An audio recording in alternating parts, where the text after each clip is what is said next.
Welcome to another episode of College Admission TV.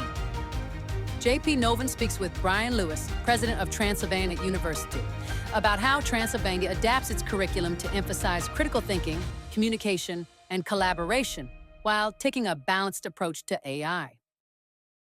Well, happy holidays, everyone. Welcome to season 3 of the Presidential Higher Education Podcast. This season, we're focused on a very, interesting topic, AI, higher education, and the future of workforce. I would like to thank our sponsor, ASU GSVs, for supporting this series. I'm your host today, JP Novin. I'm honored to welcome Dr. Brien Lewis, president of Transylvania University, one of the nation's oldest liberal arts colleges located in the heart of Lexington, Kentucky. Welcome, Dr. Lewis. Thank you very much. Good to be with you. Well, you've taken helm in 2020, and you have led with a clear focus on student success. I would say what comes to mind is resilience and excellence with your leadership, really trying to transform and usher Transylvania to the AI century as we're moving forward. I think our audience would love to hear from you, your background, and also a little bit about Transylvania University. Happy to provide that. I'm a recovering attorney, practiced law for a few years in North Carolina, but had always had my sights set on getting into higher ed administration. I got my undergraduate degree at the University of North Carolina at Chapel Hill in political science. I was mostly studying Soviet politics because it was the era of Gorbachev. But within a year of my graduation, the Soviet Union ceased to exist. So I'm a good example of somebody who needed to be able to adapt, as we all do. I've been at Transylvania now for about 5.5 years. And before that, I was president of Catawba College in North Carolina for 8 years. 2020 was an interesting time. You talk about resilience. I basically sent students home at one school and brought them back at another. Given where we were with the COVID pandemic at that point.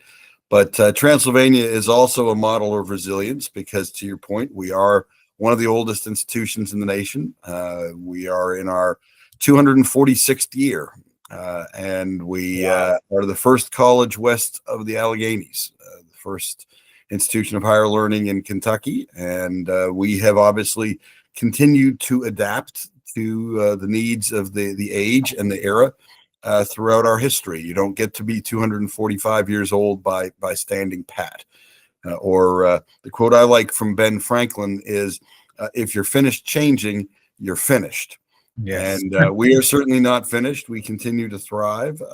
We are just under 1,000 students right now. We've always been and intend to be a smaller institution because we feel that our secret sauce is that best of both worlds of having the small personal liberal arts experience, but being located, as you pointed out, right in the heart of a very vibrant city. And Lexington, Kentucky is a growing, exciting place to be. And our students are within walking distance of the Central Business District and a 5-minute drive to more healthcare facilities and other interesting technological advancement areas than you can shake a stick at. So we feel well positioned to make sure that our students are exceptionally well prepared.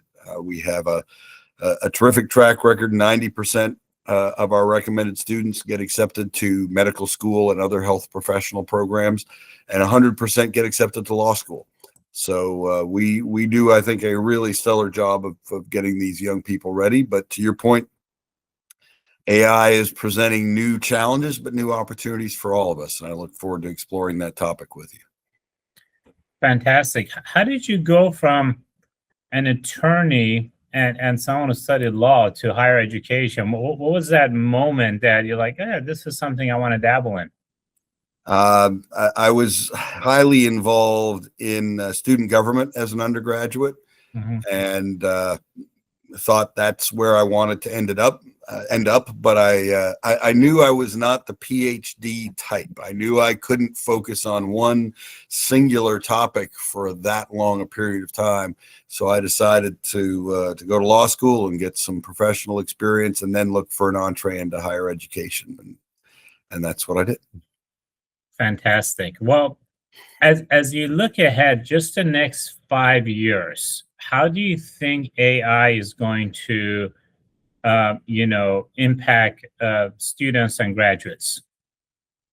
Well, I think anybody who tells you they know with certainty is kind of deluding themselves, because as we see, it keeps changing so rapidly, and the capacities and the different platforms keep changing so rapidly, that I think the best that you can do, and I really applaud the work that our faculty has undertaken, is to sort of adopt frameworks of how you're going to approach things and why.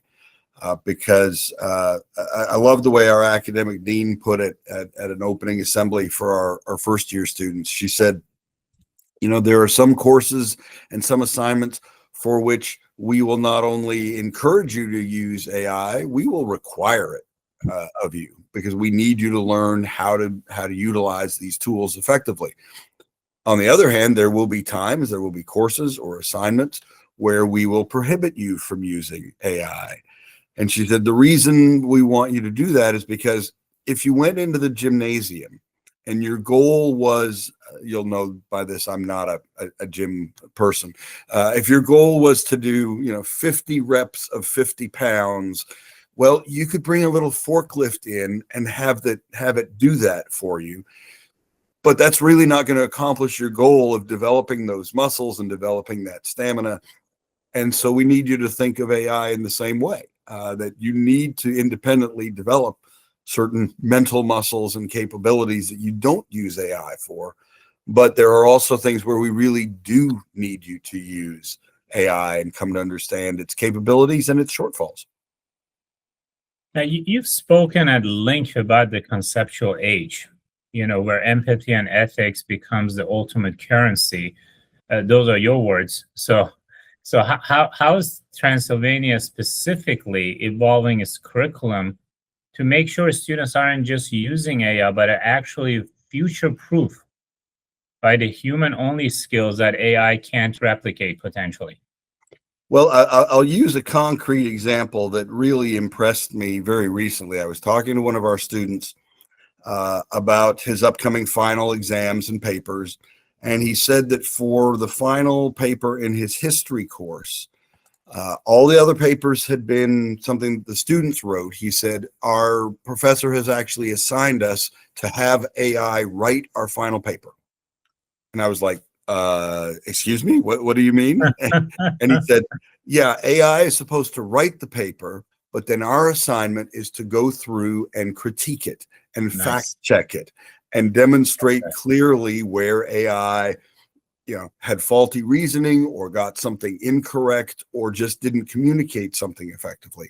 And I thought that was a brilliant way to really help students develop a skill that they are going to use repeatedly. Because, we're already finding, I'm doing it more and more myself, that you're having AI do that first draft, at least, of something.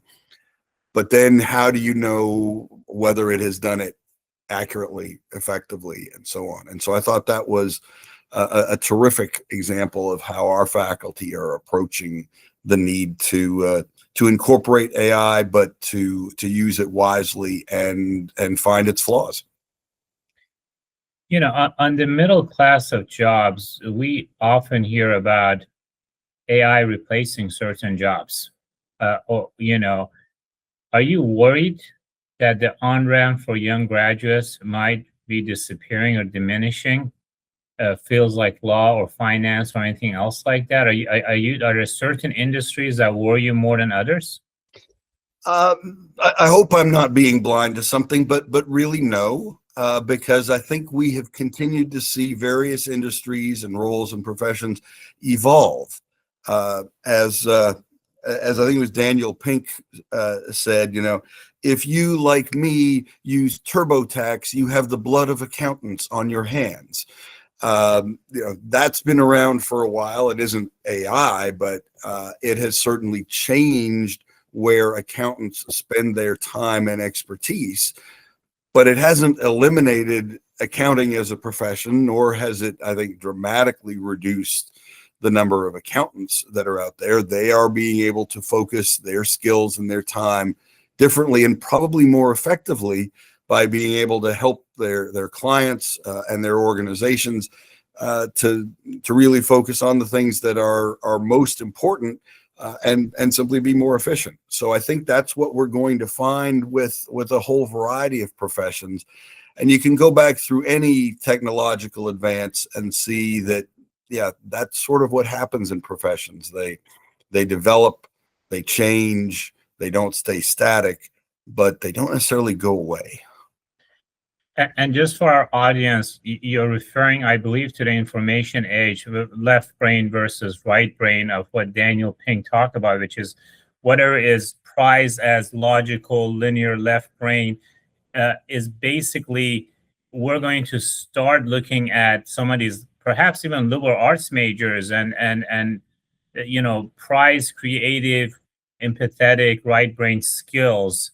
That's the paradigm shift. And to that question, let's expand upon that, the role of people like you and I who study humanities and social sciences. What do you think that role is going to look like, where right brain is going to be even more valued? I'm just simplifying it, but that those skills are going to be even more amplified. Yeah, that's a great question, and I don't have a good soundbite answer for it, other than to say, if we think of the time and thought energy that's going to be freed up for creativity and problem solving by not having to do as much of the rote work or I don't want to call it grunt work, but just that more basic repetitive thing. Just for one example, again, sort of a local one, in an advancement office, having AI generate that fairly standard, doesn't have to totally reinvent the wheel, annual gift solicitation letter. If somebody's spending 15 minutes on that instead of an hour and a half, they've just freed up a chunk of time that they could be having an engaging conversation with a donor. And so I think that's the kind of thing that we will see replicated, is people getting to spend the time to develop relationships, to develop, like you were saying before, the empathy and those human relationships that will inevitably lead to, I think, richer and deeper understandings. And I do want to give full credit where it is very much due. That concept of the conceptual age comes from Joseph Aoun and his book Robot Proof. So I have cited President Aoun's language, and we've used some of that framework in our strategic plan. But I wanted to give full credit to his, I think, very insightful thinking along those lines. I love it. I think the way we're positioning this, and I'm you have received a $2 million investment in digital liberal arts, I believe, right? Could you talk about that investment and how you plan to use it? Yeah, we're very fortunate to be the beneficiaries of a significant gift, an ongoing gift, really, from the Bingham Trust, which was created for one purpose, which was to support teaching excellence at Transylvania University. And it has provided for teaching awards. It has provided for things to develop excellence in teaching. And most recently, they have decided to support a whole range of things, including enhancing technology in classrooms, but also providing ways for faculty to learn to utilize digital and other technologies to really enhance and expand the impact of their courses. Some of this was sort of given rocket fuel in an unintentional way by the pandemic, because we had to make so many shifts to virtual learning and both synchronous and asynchronous learning and so on.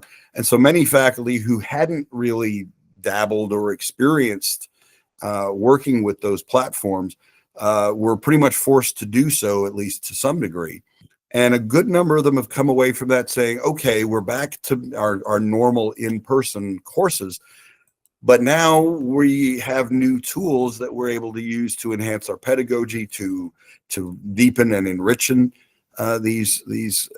these courses. So, for example, I now see many courses where our faculty are not only having students do a paper or an in-class presentation, but then they also will do a project where they're delivering it as a podcast. And I think all of those tools are terrific because they're showing our students that there are a multitude of ways to communicate their ideas effectively. That's beautiful. And, there's a lot of discussion about higher education and affordability. Tuition, room and board is averaging well over $100,000. Okay. So if there's a parent listening right now whose child is passionate about humanities or social sciences, maybe they want to major in history or what have you, and the parent is terrified and saying, well, we're seeing less graduates finding jobs right now. That's at least that's what's being discussed in the media. And, my kid is not sure what they're going to do afterwards. What do you tell to that parent about and put their mind at ease that this is the right investment to make, regardless of what they're going to do after the graduation? That's a great question. And you're right. It comes up all the time because families are very understandably concerned about making the wisest choices and investments. So first of all, I would say, don't pay attention to the Transylvania sticker price, or probably the sticker price for most institutions. Make sure that you visit with that institution and explore the opportunities for scholarships and other forms of aid. Well over 99% of our students get some form of scholarship or aid, and our average debt per student upon graduation is less than the cost of a new car. So I think it's a very sound and reasonable investment. In terms of outcomes, I mentioned before our success rates in getting students onto medical and other health professions and law school programs and so on. But we have a 95% placement rate for students either going to grad school or employment within 6 months of graduation. So we know that these young people are going to land somewhere that's a good, solid start for them. But I also encourage students and their families to think that we're not just trying to prepare them for that first job or that first career. We're trying to give them the tools that they're going to need to keep adapting so that they're ready to move into that third career 20 years from now that doesn't even exist today. And knowing that that combination of that liberal arts grounding, those real world experiences that we guarantee for our students in terms of shadowing, internships, study abroad, opportunities to conduct research with faculty, all those things are going to prepare them exceptionally well. That's what I hear over and over again from our recent alumni when they come back for a visit and you say, how's that first job? How's graduate school going? What I hear constantly is, wow, I am just so much better prepared than the people I'm now working or studying with. They're panicking about something and I'm saying, yeah, we did this at Transylvania all the time. What are you worried about? So I think we do not just get those placement numbers. I think it's the level of preparation that they experience. So I do think that when we're able to have those kinds of conversations with students and their families, they do absolutely see the value of a Transylvania education. So many schools are scrambling with AI strategies as they're thinking about it. And on this podcast, we've talked a lot about AI, literacy.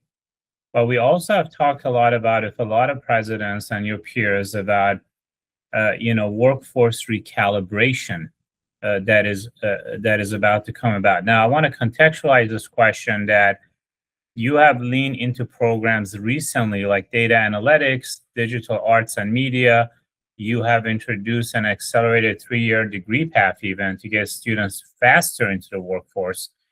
How do these new programs are meant to recalibrate or serve as a recalibration for your students?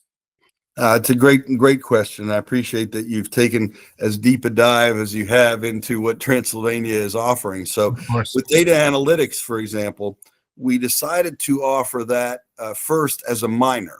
We may well end up offering a major in it in the near future, but we wanted to start with it as a minor because we really saw that it was something that could and maybe even should be paired with just about any major. Yeah, I was a political science major. You might think, what does data analytics have to do with political science?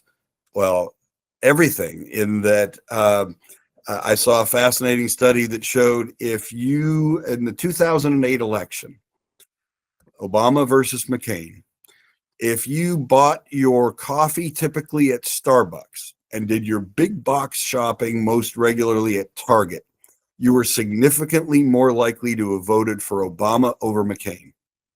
If you bought your coffee at Dunkin' Donuts and you did your big box shopping at Walmart, you were significantly more likely to have voted for McCain instead of Obama.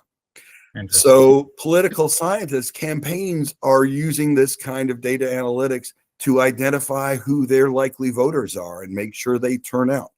So data analytics can really go with every kind of discipline you can imagine. And that's why we started it off as a minor.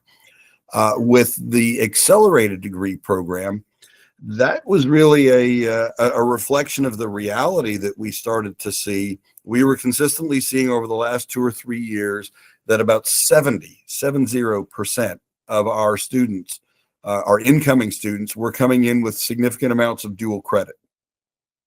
And we wanted to at least provide a pathway if they were interested in utilizing that stockpile of dual credits that they were coming in with to facilitate an accelerated degree. I imagine that many students may start on that path, but might decide, gee, I'm having a really good experience. What do I want to get out of here in 3 years for? I'm going to stick around. But we at least want to offer that as an opportunity, going back to what you were saying earlier about affordability and access. If that looks like a sensible path for some students, we wanted to be able to provide that. Let's talk about a little bit about the teaching excellence, how we teach in the class. So you discuss, I love that example, by the way, which is, we are transforming from the cognitive age that we've spent the last 250 years teaching to this new whole era, which is now the conceptual age. Really, is we're able to free our mind to, rather than get bogged down by just encyclopedia information, as far as what are we able to do. So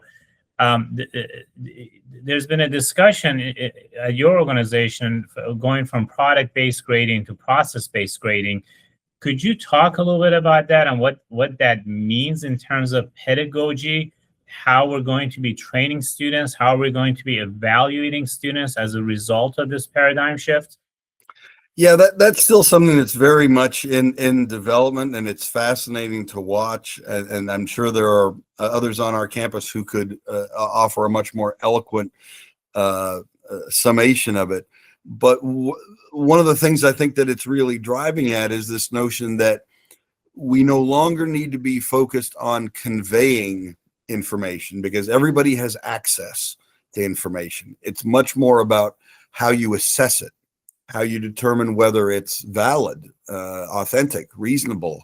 I mean, in this age of fake news and now what AI can generate in terms of fake imagery, how do you know what is legitimate? What's an authoritative source? How do you determine that?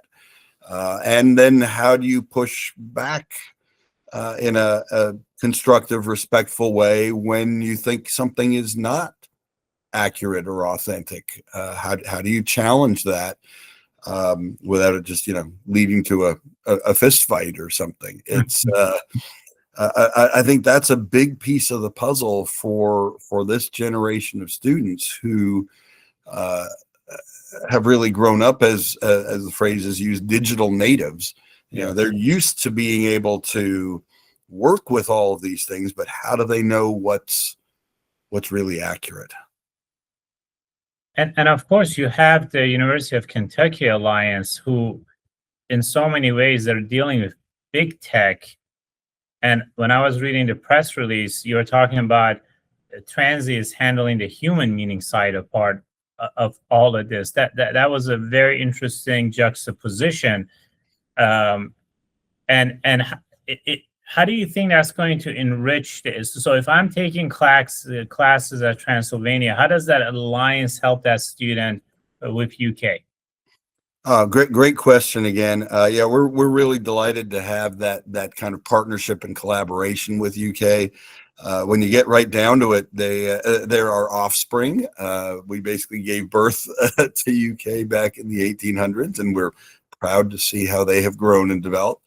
But yes, our strengths are mutually reinforcing rather than competitive in any way.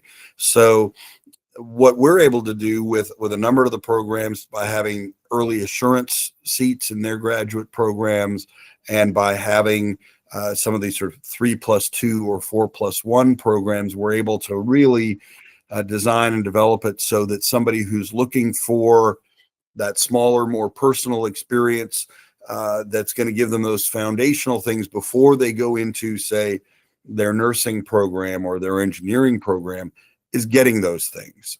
And I know that with nursing, for example, the real push a few years ago to have more nurses with the BSN and not simply the associate's degree was not really predicated on having them get more clinical experience. It was making sure that they had basically that liberal arts grounding in critical thinking, in empathy and communication, because nurses are being called upon to do so much more than they did a generation ago.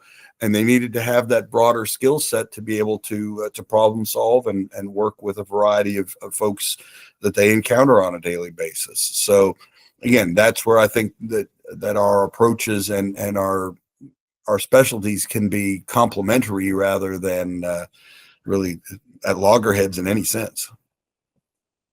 So the 3-year program, I've heard pros and cons around that. The pros is, well, you could go to graduate school or enter a job market faster. You obviously save a year in tuition fees and what have you. That's the pro. The other side of this, and it's not a con, it's an observation, is, well, we're working well into our 70s now. A lot of people are at least. We're living much longer. Our productivity age is much. Then why do we have to rush to get into the job market? Because college is the only time that you're not at your parent house. You don't have your own family typically to deal with. It's a time to be free to. Why not make it 5 years? Why not make it longer? Especially that we are going to be faced with a world where AI and robotics is going to do a lot of the productivity for us. I think it's a very fair question, and I know I was certainly not in any rush to get out of college. In fact, I basically found a way to get back to it as soon as I could. But I also recognize that there are students who maybe because of financial concerns, or maybe they are at a maturity level where they feel, I really do feel ready to do this in 3 years and move on. And we will see how it unfolds, because this is really only our second year in offering the accelerated degree. So I'm going to be curious to see how many come to us because they want to do that, but then eventually decide, no, I'm going to stay for that 4th year, or maybe even a 5th year, to your point, because they're seeing the value of the experience. So I don't want it to be in any sense a bait and switch. But if it does give students who might sail past us the opportunity to stop and engage with us and at least explore what we have to offer, then they're not required to do that accelerated degree, but they have that option available if they've got the right number of credits and they do things in the right sequence. It's not the easiest thing to navigate, but we do have at least a clear path for them to do so if they wish. Oh, absolutely. Do you see a world where, because of AI, reducing perhaps administrative costs, changing accreditation, do you see a world where we could actually turn the clock back in the increasing cost of higher education? Yes, I think so. And in fact, had an interesting conversation just the other week with our cabinet saying, I'm reading all these interesting articles about how various units within a university are utilizing AI, whether it's the registrar in terms of schedule planning or admissions in terms of, sort of chat bots responding to students' queries in real time. And again, freeing up people to have those more direct human conversations in person with people. But there are probably a host of ways that we haven't imagined or that we're only discovering that could develop those administrative efficiencies that could lead to lower costs that, again, make the college experience more accessible and affordable for students and their families. So, I don't think we've even scratched the surface on it. So the question that's coming up every single day around AI is that, we've gone from an agriculture, physical endurance economy for 12,000 years to industrial, took us 150,000 years. The service, computer, internet is, you could lump that into 50 years. But the changes that we're seeing day in and day out in terms of real productivity is so rapid, right? And here's what's coming up. The number one job in America still is driving some sort of vehicle for a lot of people. It's one of the top jobs, and it's not just the Ubers. It's also the FedEx. It's all the logistics that happens. Customer service. I think a lot of those who are actually offshoring that will probably AI shoring it now. Yeah. A lot of accounting and a lot of these routine jobs, right? So we know there's going to be a workforce recalibration, but because of this accelerated speed, do we have enough run rate to recalibrate economy for new jobs while we're trying to figure this out? I think that's not the $64,000 question. I think it's the $64 billion question. And we won't really know the answer or know if we've done it well for another 20 years. When we look back and say, okay, here's how we managed the shift and we did it well or we didn't. And one of my big concerns, not just for the Transylvanias of the world, but really for our economy and our society as a whole, is that people are getting this message. There's this sort of stuff out there in the zeitgeist saying, you don't really need to go to college. And you don't really need, a liberal arts degree. What good is that going to do you, kind of question. When what I'm hearing from employers all the time is, that our graduates are exactly who they're looking for because they want people with those critical thinking skills and communication skills and collaboration skills. And my fear is that we're going to look back 20 years from now and say, wow, there was a cohort of students. Don't know what that percentage would be, but even if it's 10 or 15% who could have and should have gone to college and didn't. And now we're paying the price for it because we don't have the talent and the skill set that we need to do the jobs that are now available and needed. And I'm not saying that everybody needs to go to college. I'm not on that bandwagon. There are, thousands of different roles that yes, college education might be helpful, but it's not essential. But where it will be essential, if we haven't really developed people to utilize those capacities fully, I'm afraid we will have shot ourselves in the foot, and we will be behind the countries and the regions that have made that investment and have made that priority and have sent that signal to their populace that, yes, you really do need to do these kinds of activities and develop yourself. Now, interestingly enough, your mascot is not a normal mascot. It's called Pioneer. In the 1700s, that meant literal survivor in the new wilderness. Okay, Yes. So what are the specific traits that embody and uniquely equip Transylvania graduates to be pioneers of the AI era? I think that's a great insight, because we think of it now as that pioneering spirit, that willingness to chart a new path, to go in a new direction, to explore a new area. And I think because our students get that terrific mix of sort of the traditional liberal arts enhanced by new technologies and new ways of learning and communicating, combined with those real world experiences of shadowing and internships and so on, that gives them that toolbox that they're going to need to be able to fully leverage AI and understand its quirks and its shortfalls. My favorite recent example was that somebody posted something online where they had asked one of the AI platforms to create an image of salmon in the river. Mm. And, what immediately comes to my mind, at least, is, a picture of the salmon jumping through the water, swimming upstream to spawn. What the AI platform created was a beautifully prepared salmon fillet sitting on a rock in the middle of the river. Okay, so it wasn't wrong, but it wasn't really right. And I think all of those kinds of experiences and contexts and interactions with people from all walks of life and backgrounds and experiences is what our students come away with, ready to say, okay, that image of the salmon was not what we were aiming for here. So last question is, what will Transylvania University look like 5 years from now? 5 years from now, we will be celebrating our 250th anniversary. We're very excited about that milestone.